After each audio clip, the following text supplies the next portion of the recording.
Zachary L'Heureux had a phone hearing for his match penalty in the Minnesota game. We're going to talk about the results, player safety handed down. Plus, Nashville will be seeing two new faces in this weekend's back-to-back. We're going to tell you who that is on today's Locked On Predators podcast.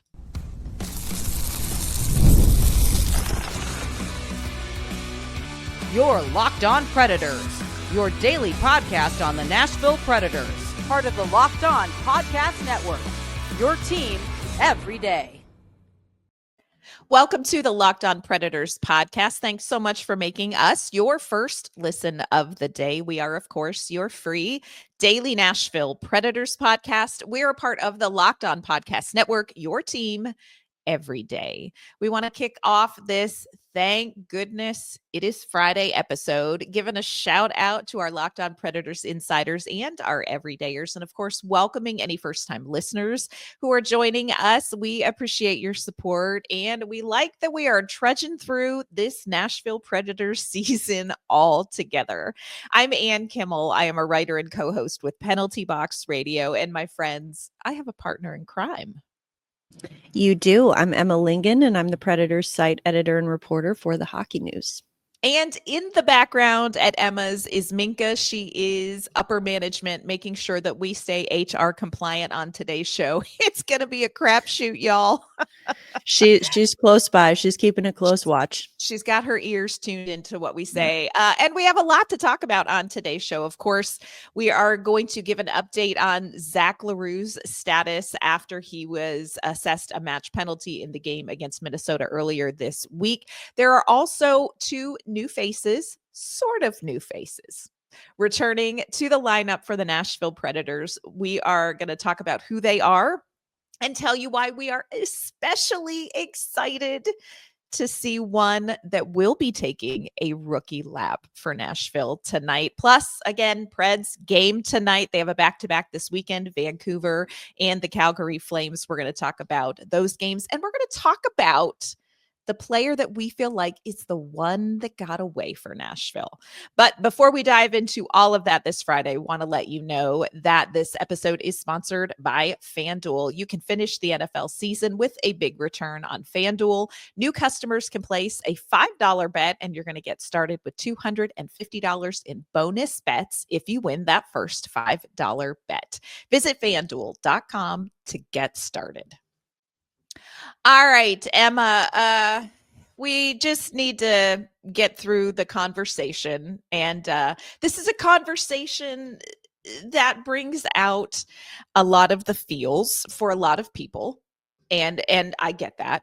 But Zachary L'Heureux had a phone hearing with the Department of Player Safety for the slew foot in the Minnesota Wild game that happened earlier this week. The Department of Player Safety has handed down a 3-game suspension for Zach L'Heureux. And here's what's real. Zach L'Heureux is going to serve that 3-game suspension, and the Nashville Predators are going to move on and deal with that. Lot of discourse over this situation, and we're not going to rehash it. Ain't nobody got time for that. We got plenty of other things that we need to talk about. Do want to say this, number one, and again, and I think, hopefully people hear this, really hate that Jared Spurgeon was injured in that play. I believe he is listed as week to week. And what I have heard is that, they are hopeful that it's like maybe 2 to 3 weeks would be a really good time frame, would be like a positive outcome for time frame. So hopefully that happens. There's nobody. Okay, there are people in my invisible backpack of hockey grudges, but I just want them off the ice. I don't want them injured. And, of course, so wishing him the best. I'm going to say one more thing, and I know I shouldn't, Emma, so just pull Minka in close. People can feel how they want to feel about this, and I understand why this has been a big discourse anytime you have a situation like this. I do think that this has been so sensationalized because of Zachary L'Heureux's past in juniors. Back before he could grow a beard. Not 100% sure he still can. And so, it makes for a great story, and it makes for a great villain. And I will say this, if you are reporting on this story And it's a story you have to talk about. This is a story that is happening in the NHL, and I don't expect people to ignore it. I don't expect Minnesota Wild writers to report it. I certainly don't expect those of us who cover the Nashville Predators to ignore it, because it is a story. Here's what I would say. If you are going to do the investigative journalism to go back and pull up his suspensions in the queue, I would strongly also encourage you to put forth more than that 2.5 minutes of work that you've invested to look at and to spend some time looking into what this franchise and what Zachary L'Heureux have been doing in their relationship and as he has entered the NHL. And I'm just going to leave it there because Minka's listening. I'm going to just leave it there. And also, I'm just going to say this. While I was wrong on my hot take about Gus Nyquist having a, really strong season this season, although the season's not over, I am also willing to say this. And I don't think I'm wrong on this. Zachary L'Heureux is not going to be a repeat offender in the NHL. So if you want to chew him up and spit him out now, this is your time. Because I just don't think that he is going to be up on your cross more times in his NHL career. Yeah, I land there. All right, that's good. That's good. Minka's not. She's not pink slip. Yeah, no, she seems okay with that. So Okay. I think we're good. But yeah, I think of course it's easy, low hanging fruit. Like you said, it makes for a good story to say, oh, well, of course he's suspended. Look at all the other things he's done, and it's like that. We already talked about that the other day. Go watch Wednesday's episode if you need to, like, that's fine. We're not going to rehash it all here, but I think that people are saying like, well, some people were saying 3 games isn't even enough, and I'm like, okay, first of all, these decisions are, first of all, the fact that it was that it was not an in-person hearing, that it was a phone hearing, meant that it was going to be fewer than 5 games. Correct. When the play first happened, like immediate gut, like knee-jerk reaction, I watched it and I was like, ooh, okay. By definition, definitely a slew foot. Yes. But it looked like he had a ton of momentum going into it. It looked like he was kind of trying to stop and sort of lost control. Again, intent doesn't matter. It's still a slew foot. So at first I thought, ooh, 1 game suspension. First time offender, like all this stuff. Because yes, he is a first time offender. Nothing before the NHL matters here in terms of like the actual punishment. But then I saw when Spurgeon was clearly injured and then did not return to the game, I thought, maybe two games. Because if they do, like, the player safety will take that into account, is if the player who draws the penalty does not return to the game, then they will take that into account. Fine. So I'm thinking 2 games at this point. I was a little bit surprised to see that it was 3. Yeah, I wouldn't have been surprised 1 or 2. 3, Yeah. I was like, are you really following the procedure there? But, okay. It could be, like, again, like you said, Spurgeon week to week, like that's that will carry more weight in this decision than anything that Zach L'Heureux has ever done in the Q or in the AHL. Like it has to do with the play itself. And the play itself resulted in the Minnesota player being injured for weeks. Yeah. So that is why the punishment is what it is. So now, like you said, this is what's real. Zach L'Heureux, he's going to serve that suspension. The Nashville Predators have made their contingency plans. They made some call-ups, which we're going to talk about. And they're going to be without him for the rest of this road trip. He is eligible to come back in their first game back home, January 11th against Washington. So assume we'll see him then. But again, right now, let's not waste any more energy on this, because what's real is what's real. He's not playing the rest of this road trip. So let's just move on. Yes. And that's exactly what we're going to do. We're going to move on because there is still a lot to talk about. Again, the Predators have a back-to-back kicking off this weekend. Tonight, they are going to be playing the Vancouver Canucks. Tomorrow night, Saturday night, they've got a game against the Calgary Flames. Okay, tonight's puck drop is at 9 p.m. Y'all just plan your day around the fact that I know it's Friday night and you all may be young and fun, but I still have to make plans that I have to start a game at 9 p.m. So have that in the back of your mind. What is interesting and what will keep your attention at 9 p.m. will be two new faces that will be appearing for the Nashville Predators. One new this season, and we definitely have to talk about his return. And the other one, so fresh. And when Emma and I tell you we are excited about this NHL rookie lap, we are underselling how we feel about this. We'll tell you who it is and why coming up.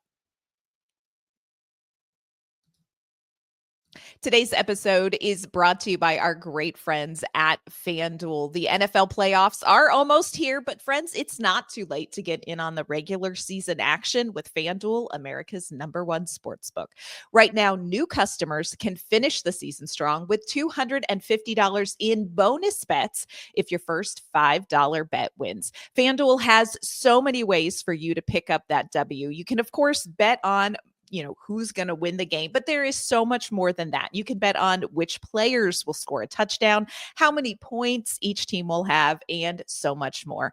Just visit FanDuel.com to join today. That's FanDuel.com for your chance at $250 in bonus bets. Make every moment more with FanDuel, an official sportsbook partner of the NFL. All right, Emma. So the Nashville Predators, of course, are going to be without Zach L'Heureux. They are also likely to be without Jeremy Lauzon, who did leave the Minnesota game due to injury. And so the Predators have made some call-ups. And very excited about these call-ups. First of all, defensively, the Predators have recalled Spencer Stastney. Now, those of you who have been around a while know Emma and I really love Spencer Stastney. He, of course, this is not his NHL debut. He played for the Nashville Predators last season. Off the top of my head, I don't remember how many games, 20-some, maybe? 20. It was 20 games. He is returning to the Predators. Of course, Spencer Stastney stepped away from hockey for personal reasons at the very beginning of training camp. He did return to Milwaukee in early December. He's played 10 games for the Admirals. He has 1 goal and 3 points. This likely means, again, that Jeremy Lauzon is out. That is the assumption that I am making based on the information we have at time of recording. So it's going to be an interesting defensive look. But before we get to what the defense will look like, here is one thing that I want to say about the Spencer Stastney situation, because it feels like we're just addressing situations today. It's Situational Friday, everyone. Spencer Stastney, like we said, stepped away from hockey for personal reasons before the start of training camp. So we have not seen him here in Nashville so far this season. And here is the thing. People want to know why. And as reporters, people want to know what was the deal with Spencer Stastney. I am going to answer that question by quoting Roy Kent from the great show Ted Lasso, second only to The West Wing. And in that show, Roy Kent is asked why something happened with a player. And he said, I don't know, but I'm going to tell you what I think. And then he leans forward and he says, it's none of my effing business. And friends, that's the stance on Spencer Stastney. It's none of our effing business. So he is going to be on the blue line. If we're looking at who we have available, Emma, Josi, Shea, Blankenberg, Shen, Justin Barron, Spencer Stastney has joined the team. And Adam Wilsby was out against Minnesota. He was listed as day-to-day. So when you kind of look at the blue line, as we see who is available, what jumps out at you and what do you anticipate tonight? Well, Lauzon and Wilsby both did not practice with the team on Thursday in Vancouver. So I would operate under the assumption that we are not going to have either of those guys tonight. Now you have Stastney, you have Barron. It's still unclear at this point if, Stastney is coming up to be sort of the extra defenseman right now, because they are on this lengthy road trip and they want to have, a contingency plan. But I think, right now, I mean, it's the biggest sort of question, I think, is who plays on that top pairing with Yes. Yossi. We Because saw Shen, y'all. We saw Shen, y'all, at times in Minnesota. unfortunately, I feel like we're going to see that again because right now, I mean, Shea and Blankenberg have looked really solid together. I think you're going to see those guys together again. Before Lauzon got hurt, it was Lauzon on the top pairing with Yossi. But now I think that's the biggest question. You fill out your bottom two with whoever, but I think that it's kind of a balance. It's like, well, do you want Shen back with Yossi? You want the veterans up front, but then if you do that, you leave the bottom two as like two younger, inexperienced guys who, if it's Stastney, may not have even played together before, like Stastney and Barron, for example. So it'll be interesting to see, but I think that's the biggest question is who plays on the top pair with Yossi. Yeah. So a lot of question about the defensive structure going into the game tonight. And, you're going to need a really good defensive situation going against the Vancouver Canucks. But let's talk about the forward who we are hopeful will be taking that rookie lap tonight, y'all. And it is none other than one of the Wiesblatts. One of the Wiesblatt brothers. They also have a sister. But if you've been listening to the show for a while, you know that Emma and I just want to be a part of the Wiesblatt family.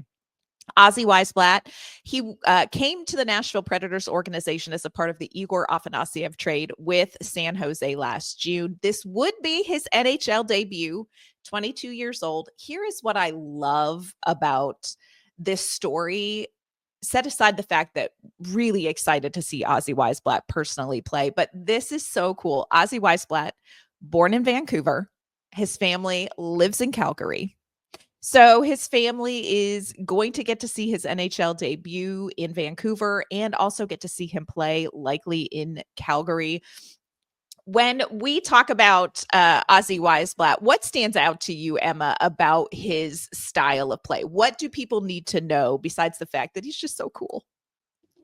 Yeah, I mean, it's such a good story. We were talking about this before. best. It's like this is like a Disney story that he was born in Vancouver and then they're going from there to Calgary, which is the city he calls home now. And it's his first NHL call up, and his parents and I think 3 of his siblings are going to be there. And it's exciting for him. But yeah, I think that he's a guy that obviously, they had seen him in Milwaukee prior to the Afanasyev trade. He was there on loan from San Jose.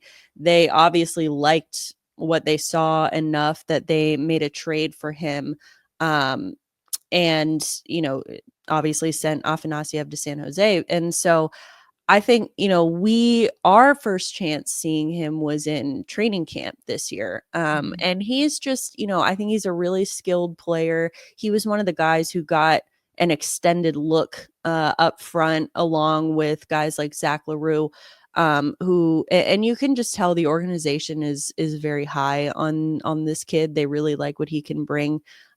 So yeah, I'm excited. I'm excited. I am for him. really excited about and I think that this is a team that, I mean, we've said it already, and it's still true that, like there is nothing quite like the spark and the energy that comes from someone making his NHL debut. And this team could really use that right now. And I think that, that'll be a good thing for the rest of the team as well. I agree with that. And I think his style of play also sort of feeds into that. This is somebody who is very physical, but he also doesn't sacrifice offensive upside to play with that physicality. He is a puck hunter, but he also is he's a goal scorer. He's played in Milwaukee with Vinny Hinostroza, who is also with the team. And so it'll be interesting to see if they capitalize on that, because that line, Hinostroza and Wiesblatt, and I believe Reed Schaefer, who is injured, very good for the Milwaukee Admirals while they were together. It's going to be really interesting to see how Bruno opts to use Azie Wiesblatt.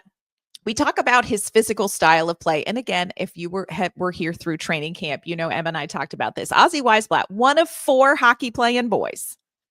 OSHA, Orca, Oasis, and Ozzy. His name is Ozzy. That's not short for anything. We do investigative journalism around here.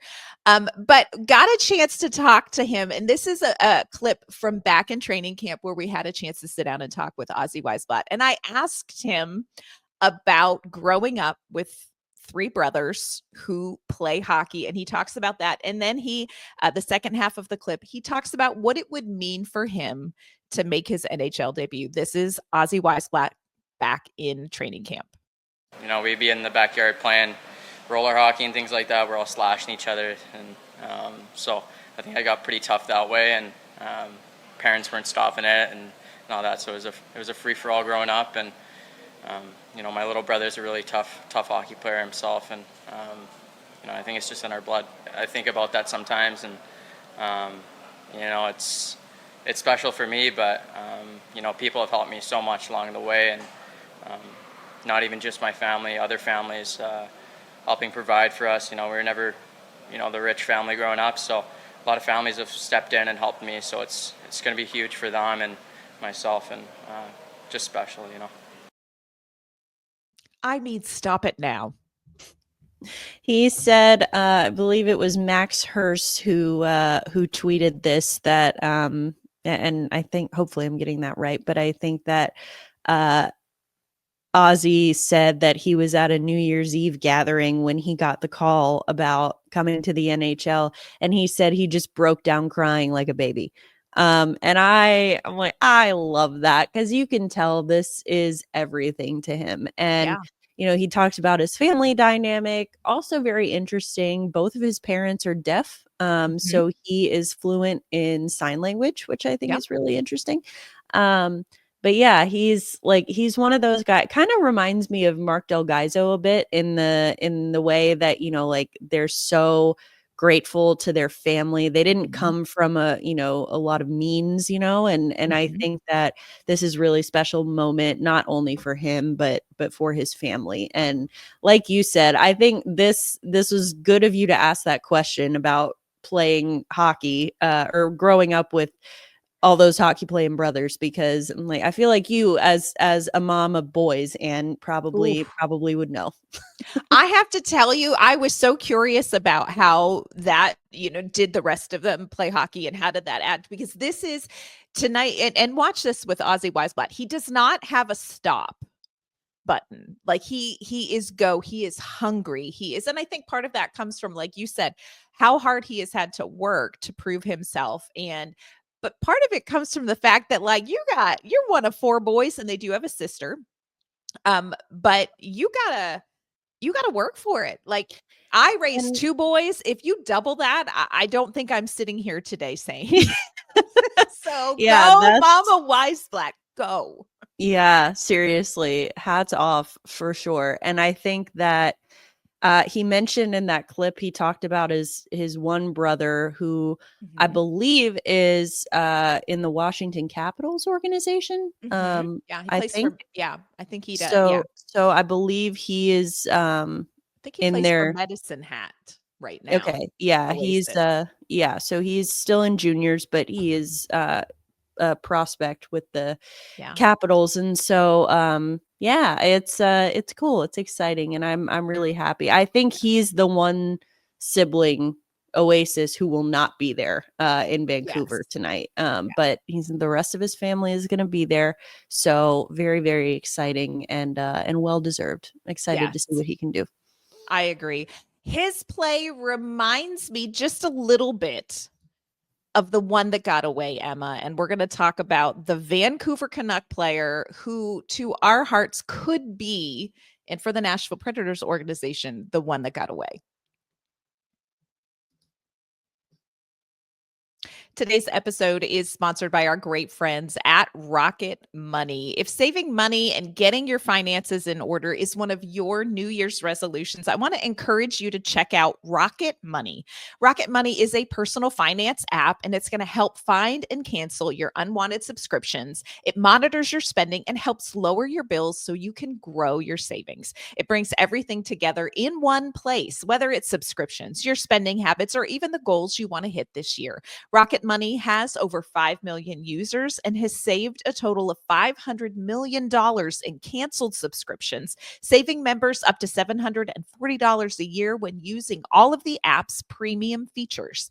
One of the best features is that subscription tracker. Look, we have all signed up for subscriptions and then forgotten about them, but Rocket Money is going to track those down so you can see exactly where your money may be going. Plus, with their goals feature, you're able to automatically set aside money for the future. No more stressing about budgeting every month.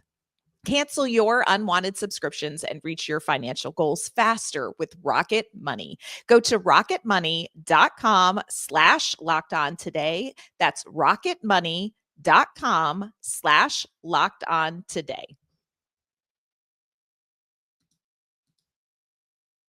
All right, Emma, we were talking about Ozzy Wiesblatt. He is a high energy go-getter. He's got some speed. He's got some scoring touch. And that reminds me of the one that got away. And when we're talking about the Vancouver Canucks, you, of course, if you've listened to this show for a while, know that we are deep in our hearts locked on Kevin Lankinen. He is the life coach that we always wanted. Interesting situation with him we're going to get to in a minute. But when I look at Ozzy Wiesblatt, it makes me miss the player that I think Barry Trotz should have worked harder to re-sign, and that's Kiefer Sherwood. I miss Kiefer Sherwood. I think Kiefer Sherwood would have continued to make that fourth line the root, the identity root for a team that I think with new players, new big name players, struggled to remember who they were. I miss Kiefer Sherwood. I think we all do. I certainly miss him, and I like him a lot. I think talking about Barry Trotz and signing him, I think, at the end of the day, this is one of those pure hindsight is 2020 things. I don't think at the time, I don't think anyone was aside from us, just because we like him, but I don't think anyone objectively looking at where this team was at was thinking, man, that would have been the difference maker, Barry. Mm-hmm. You go get Demco and Marchessault and Shea, but you let Kiefer Sherwood get away. I don't think anyone would have expected that to have that much impact. Plus, he entered free agency, he bet on himself, and he got the contract with Vancouver, which is very well deserved. And I think more than the Predators were ever going to pay him, which frankly, where the Predators cap situation was, especially at the time, I don't think is a bad move. I understand the, anyone who is saying, and I mean fans who are saying that, oh, this was a horrible move to let Sherwood go. I want to see your receipts. I want to see your receipts from July 1st when he signed with Vancouver, because no one seemed all that broken up about it at the time. Mm-hmm. I mean, everything I saw was bummer, love the guy, but good for him. It was kind of one of those things. And so I don't know. He's the other thing too, I think, Vancouver, they've had some injuries and some other drama. Have had some drama. Drama. Sand through the hourglass, my friends. Makes me grateful to cover a team like the Predators where there is not that kind of drama. But of course, Sherwood, not part of the drama. No. But he has been impacted by some of it, as well as the injuries to some of the parties involved, because he has had a chance to play in an elevated role with the Canucks, which I don't think with Nashville he ever would. And that's, fair, unfair, right, wrong. That's a separate conversation. I think that's just what's real, is that he was never going to get off that fourth line. And not that he needed to, in Nashville, he did what they needed him to do, but he's gotten more minutes. He's gotten more, a more elevated role, in Vancouver, because he's been able to play, kind of higher up the lineup, with injuries. JT Miller was out for a bit, with personal reasons. He's back now, but now Elias Pettersson is hurt. And so there's been a lot of shuffling and just a lot of different things. And apparently with the main players in aforementioned drama, Miller and Pettersson apparently hate each other so much that they do not want to be on the ice together. So I'm sure that impacts the the ins and outs and of how they they send out line rushes and things like that, as well as special teams. So anyway, I think that this is a better opportunity for Sherwood than he would have had in Nashville. Same, honestly, with Kevin Lankinen, because I know that we love Kevin Lankinen. We love Kevin Lankinen, y'all. And people were upset that he went. But again, he didn't want to be a backup. He overestimated the market for himself. Ended up signing last minute with the Canucks, ended up being a great decision for them and for him, because of course Demco gets injured again. Lankinen comes in sort of as the de facto starter for the first part of the season and did very, very well in that role. And it's great for him, chance to prove himself as a starter, but great for Vancouver because they're getting him at a steal right now. Yes. They're paying him less than $1 million. So, it's good situation all around, I think. But again, that kind of elevated role for Lankinen wouldn't have gotten that in Nashville again, unless Saros gets hurt. But you can't, you can't bank a career on that. Yeah. No. And Barry Trotz, to be clear, and we've talked about this before, but just to hit this point again, Barry Trotz would have loved to keep Kevin Lankinen.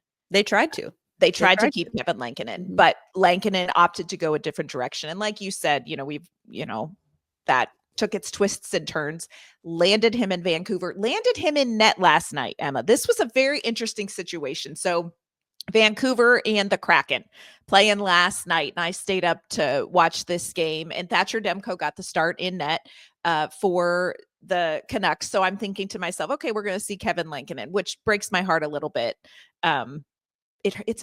We love Kevin Lankinen, just anyway. But about halfway through, a little less than halfway through the second period, all of a sudden you see Kevin Lankinen getting his gear on and skating out, and Thatcher Demco skates off. And there was no thing. It just all of a sudden, it was like Lankinen off, on, Demco off. And I'm going to be really honest. I had that moment from Despicable Me where Gru is hiding and the woman's knocking on the door and the little girl's like, he's pooping. Cause I literally I have no idea where Thatcher Demco has gone. Come to find out. And the announcers kind of went back and were re-looking at film. He kind of had this innocuous bump from a teammate that caused him to fall kind of awkwardly, and he was out of the game. So Kevin Lankinen came in. The minute Kevin Lankinen came in, he had to make some huge saves under pressure. Of course he did, because he's Kevin Lankinen, okay? And then went on to play the rest of the game, to play overtime, and to win the shootout. So first of all, hats off to Kevin Lankinen. That's one of those people you always want to see be successful. But the question remains now, who's in net tonight against the Nashville Predators? I don't know. They had the e-bug warming up in the hallway when Kevin Lankinen went in. We don't know. Is Thatcher Demco out with an injury that is going to keep him out of this game? Will Kevin Lankinen play, a whole half plus of a game last night and then play a whole game tonight? We don't know. So it's going to be a really interesting scenario tonight that's going to unfold for the Vancouver Canucks in net. I always hate to play against Kevin Lankinen because, it's so much more fun to do this job when the Nashville Predators win, but you always want to see Kevin Lankinen be successful. it's a tough thing. Of course, this is not the only game this weekend. Calgary Flames Saturday night. Emma, any quick thoughts about that Calgary Flames games that the Predators are going to play in their second game of this weekend's back-to-back? Well, I think another one where goaltending is going to be something to keep an eye on, because Calgary has Dan Vladar and Dustin Wolf. Dustin Wolf, if you will recall, is the rookie who has been in some Calder conversations, and he shut Nashville out the first time they faced him. And so now I believe Vladar played against Utah yesterday on Thursday for Calgary. So I would assume that we're going to see Wolf back in net for against Nashville on Saturday. So Super.